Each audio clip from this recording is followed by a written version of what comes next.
Assalamualaikum warahmatullahi wabarakatuh. Hamdan wa syukranillah, thumma salatu wassalamu ala rasulillah, amma ba'du.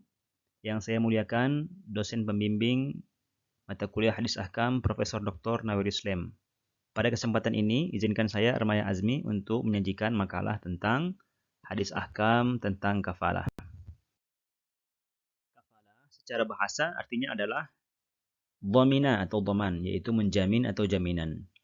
Bisa juga berarti hamalah atau beban, dan za'amah tanggungan.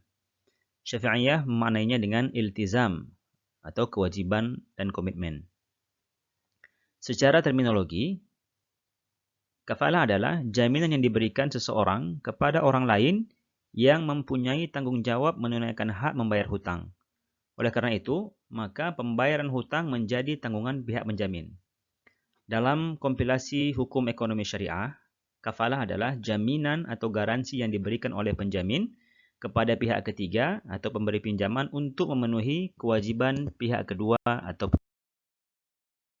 hadis tentang kafalah dalam Sahih Bukhari dikatakan haddatsana Al-Makki bin Ibrahim telah menceritakan kepada kami Al-Makki bin Ibrahim, haddatsana Yazid bin Abi Ubaid, ceritakan dari Yazid bin Abi Ubaid, an Salmah bin Al-Aqwa, dari Salmah bin Al-Aqwa radhiyallahu anhu qala kunna julusan 'inda Nabi sallallahu alaihi wasallam. Kami sedang duduk bersama Rasulullah sallallahu alaihi wasallam.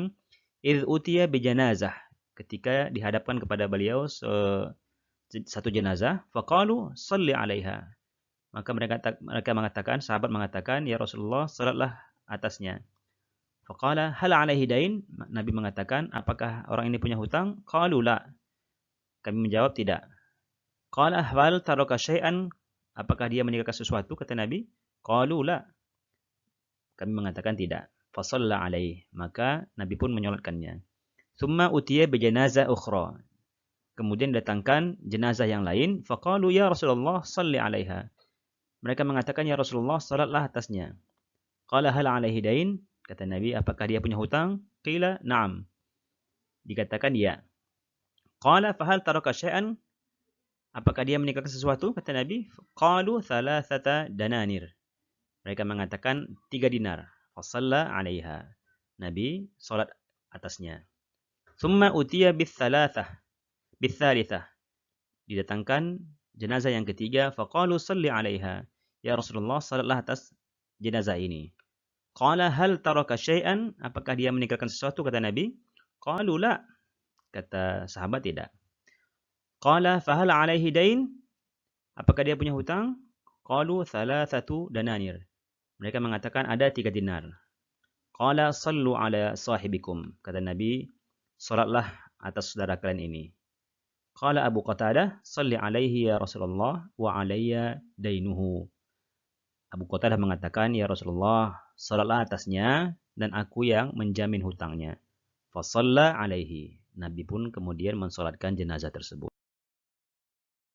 Dari hadis ini kita mencoba mentakhrij. Saya menggunakan metode sistematika yang ditulis oleh Profesor Dr. Nawir Islam dalam kitab Ulumul Hadis, yaitu takhrijul hadis, kemudian i'tibarul hadis, lalu natijah atau al-hukmu 'alal hadis, lalu kita tarjamatul ruwat dan naqd sanad, dan di syarah atau fikih hadis atau syarah hadis.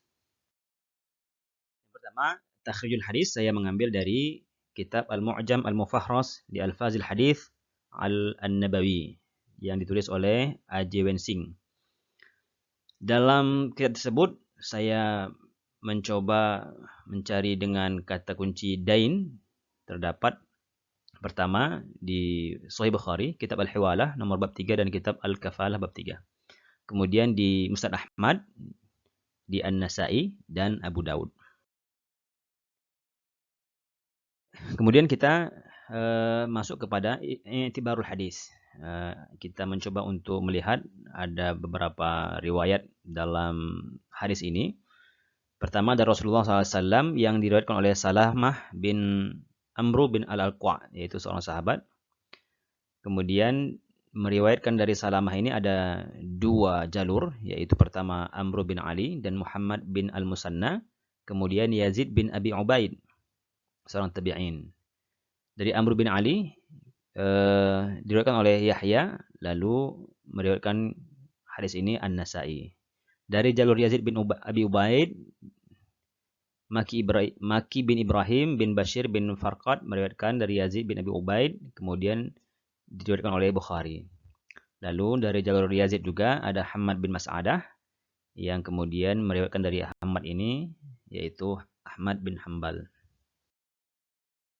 Kita coba untuk meneliti sanad atau naqad, kritik sanad. Saya mengambil dari sanadnya Bukhari saja secara khusus. Bukhari ini kita sudah maklum semua, dia adalah seorang ulama hadis yang cukup populer. Dia meriwayatkan dari Maki bin Ibrahim. Maki ini adalah seorang siqah ma'mun, hafiz yang wafat tahun 215 Hijriah. Kemudian Maki meriwayatkan dari Yazid bin Abi Ubaid.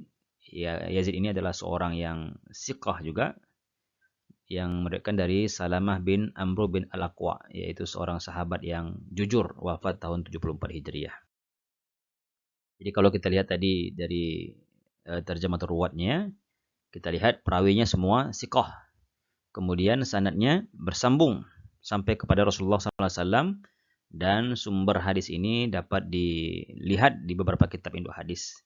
Kemudian matan hadisnya juga tidak menyelisih Al-Quran, sehingga bisalah kita katakan hadis ini adalah hadis sahih li dzatihi.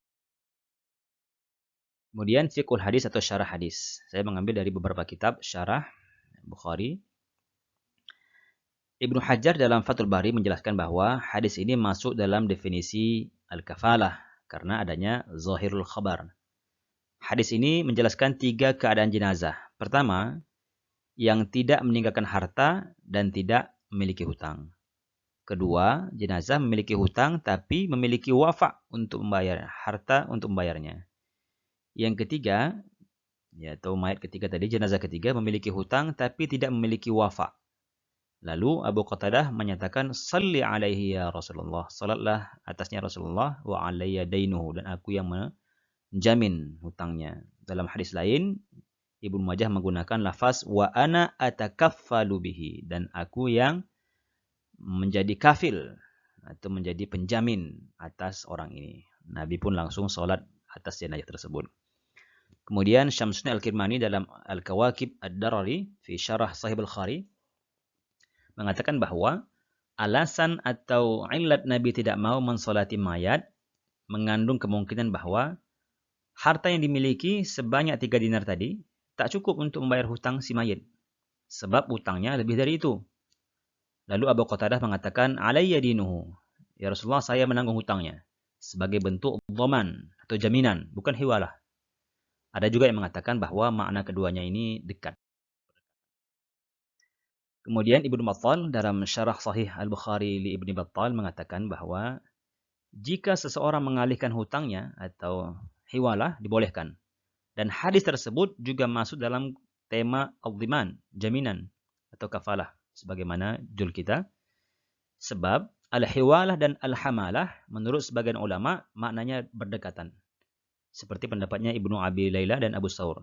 Oleh karenanya dibolehkan untuk menyatakan dhaman atau jaminan dalam bentuk al-hiwalah, pengalihan hutang. Sebab masing-masing memiliki makna naqlu dhimmah ila dhimmah.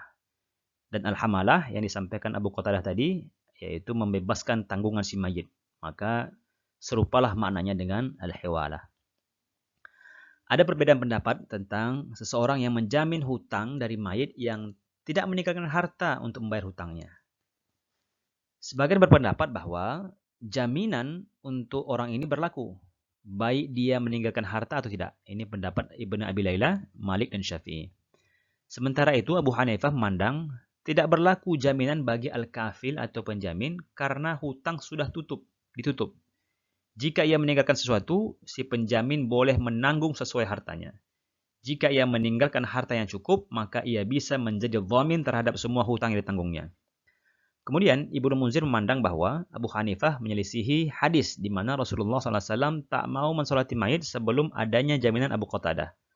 Lalu Nabi mensolatinya karena jaminan Abu Qatadah ini dianggap sah.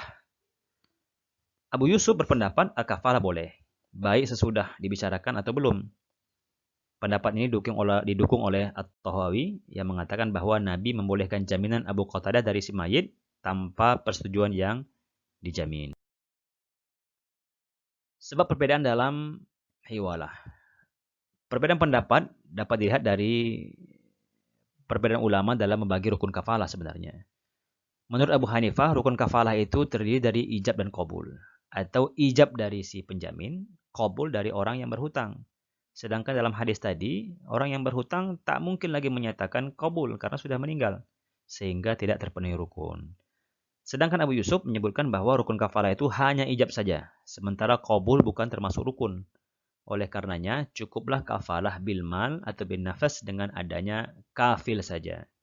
Jumhur ulama juga tidak mensyaratkan adanya qabul.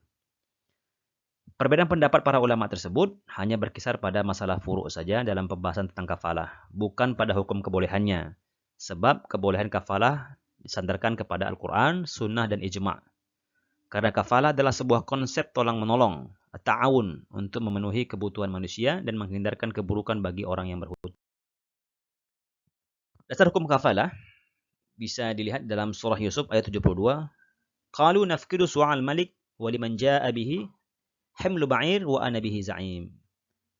Ya, pada cerita tentang Yusuf, mereka menjawab, kami kehilangan piala raja, dan siapa yang dapat mengembalikannya akan memperoleh makanan seberat beban unta, dan aku yang menjadi za'im atau penjaminnya. Kafalah ini adalah bentuk at-ta'awun. Dalam surah Al-Maidah, Allah Subhanahu wa taala mengatakan, "Wa ta'awanu 'alal birri wat taqwa." Dan tolong-menolonglah kamu dalam kebajikan atau ketakwaan. Dalam hadis Nabi dikatakan, Wallahu fi aunil abdi madamal abdu fi auni akhihi. Allah senantiasa bersama hambanya yang mau menolong saudaranya. Kemudian dalam fikih ada kaidah yang mengatakan al-aslu fil muamalat al-ibahah. Asal hukum sesuatu itu dalam muamalat boleh. Illa ayyadul dalil ala tahrimiha, kecuali sepanjang tidak ada dalil yang mengharamkan. Jenis kafalah terbagi dua, yaitu kafalah bin nafsi dan kafalah bil mal. Kafalah bin nafsi disebut dengan kafalah al-wajhi, yaitu komitmen penjamin untuk menghadirkan orang yang dijamin pada pihak yang ia janjikan jaminannya. Kafalah bin nafsi tidak boleh dilakukan untuk menanggung hukuman had, seperti hukuman had bagi peminum khamar. Kafalah bin nafsi dalam perbankan syariah juga dikenal dengan istilah personal guarantee. Yang kedua, kafalah bil mal, yaitu kafalah dengan harta, yaitu kewajiban yang harus ditunaikan oleh penjamin dengan pembayaran berupa harta. Ada 3 bentuk, yaitu kafalah biddain, yaitu jaminan hutang, kafalah bil ain atau bitaslim, kafalah dengan penyerahan benda, dan kafalah bid dark, kafalah terhadap sesuatu yang terkait dan muncul kemudian. Rukun kafalah ada 5, ada yang mengatakan 4. Yang pertama adalah dhamin, yaitu kafil, sang penjamin. Kemudian maqmun, atau asil, orang yang dijamin. Yang ketiga maqmun anhu, atau maqful bihi, yaitu objek yang jadi jaminan. Objek jaminan.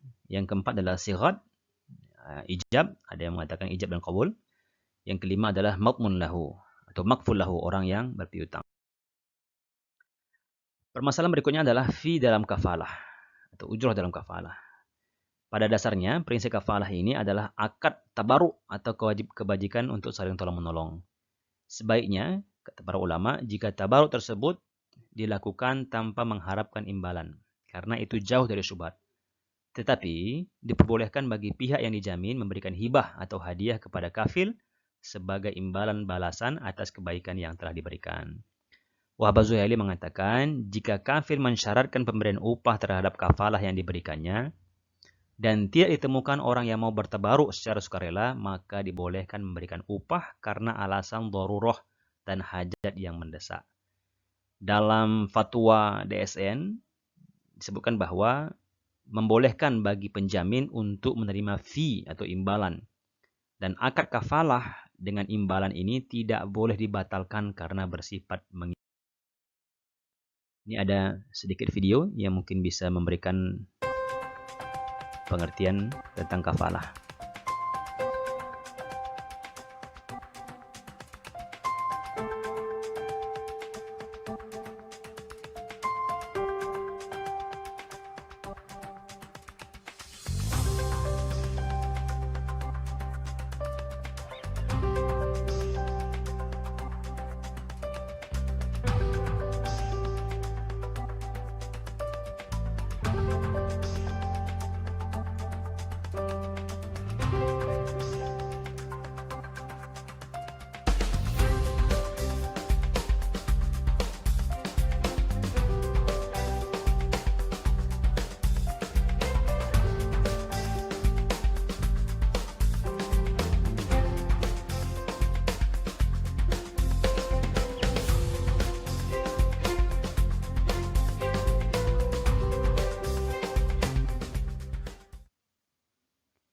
Demikian presentasi saya tentang al-kafalah.